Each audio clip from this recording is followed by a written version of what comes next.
Last ವ್ಲಾಗಲ್ಲಿ ನನ್ನ birthday ಸೆಲೆಬ್ರೇಷನ್ಸ್ನ ಮಾಡಿದ್ವಿ. ಅದೇ ರೀತಿ ಮತ್ತೆ ಬುಧವಾರ ಮತ್ತೆ ಕೇಕ್ನ ಕಟ್ ಮಾಡಿದೆ. ನನ್ನ ತಮ್ಮ ಹಾಗೆ ನನ್ನ ಹಸ್ಬೆಂಡ್ ತೊಗೊಬಂದಿದ್ರು. ಇನ್ನು ನನ್ನ ಬರ್ಡೇ ಆಗಿ ನೆಕ್ಸ್ಟ್ ಡೇನೆ ನನ್ನ ಹಸ್ಬೆಂಡ್ ಕಸಿನಿಂದು ಬರ್ಡೇ ಬರುತ್ತೆ. ಅವ್ರ ಬರ್ಡೇ ಅಂದರೆ ರಾತ್ರಿ 12 ಗಂಟೆಗೆ ಸೆಲೆಬ್ರೇಷನ್ಸ್ನ ಮಾಡಿದ್ವಿ. ಅಂದರೆ ಪಟಾಕಿ ಅಂದರೆ ಶಾರ್ಟ್ಸ್ ಎಲ್ಲ ತೊಗೊಬಂದಿದ್ರು. ಅದನ್ನು ಹೊಡೆದು ಹಾಗೆ ಕೇಕ್ನೆಲ್ಲ ಕಟ್ ಮಾಡಿ ಅವತ್ತಿನ ದಿನ ತುಂಬಾ ಎಂಜಾಯ್ ಮಾಡಿದ್ವಿ ಎಲ್ಲರೂ ಸೇರಿಕೊಂಡು.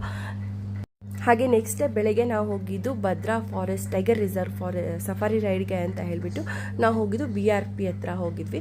ಇದು 2 ಕಿಲೋಮೀಟರ್ಸ್ ಆಗುತ್ತೆ BRPಯಿಂದ ಈ ಒಂದು ಆಫೀಸಿಗೆ. ಇಲ್ಲಿ ನಮಗೆ ಜೀಪ್ ಅಥವಾ ಬಸ್ಸಲ್ಲಿ ಕರ್ಕೊಂಡು ಹೋಗ್ತಾರೆ. ನಮ್ಮದು ಫ್ಯಾಮಿಲಿ ಮೆಂಬರ್ಸ್ ಜಾಸ್ತಿ ಇರೋದ್ರಿಂದ ಬಸ್ಸಲ್ಲಿ ಹೋಗಿದ್ದು. ಆದರೆ ಇಲ್ಲಿ ಹೋಗಿದ್ದು ನಮಗೆ ವೇಸ್ಟ್ ಆಯಿತು, ಯಾಕಂದರೆ ಯಾವುದೇ ರೀತಿ ಅನಿಮಲ್ಸ್ ಏನೂ ಕಾಣಲಿಲ್ಲ. ಅಂದರೆ ಅಮೌಂಟ್ ಕೊಟ್ಟು ಹೋಗೋದು ಸ್ವಲ್ಪ ವೇಸ್ಟ್ ಅನಿಸುತ್ತೆ. ಆದರೆ ಅನಿಮಲ್ಸ್ ಕಂಡ್ರೆ ಒಂಥರ ಖುಷಿ ಇರುತ್ತೆ. ಯಾವುದೇ ರೀತಿ ಅನಿಮಲ್ಸ್ ಕಾಣಲಿಲ್ಲ.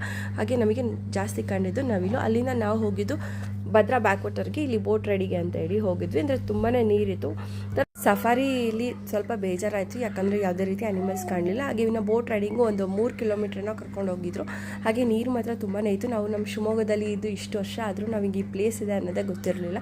ಇದು ಜಂಗಲ್ ರೆಸಾರ್ಟ್ ಪಕ್ಕದಲ್ಲೇ ಬರುತ್ತೆ. ಆ್ಯಂಡ್ ಇದಾಗಿತ್ತು ಇವತ್ತಿನ ವ್ಲಾಗ್.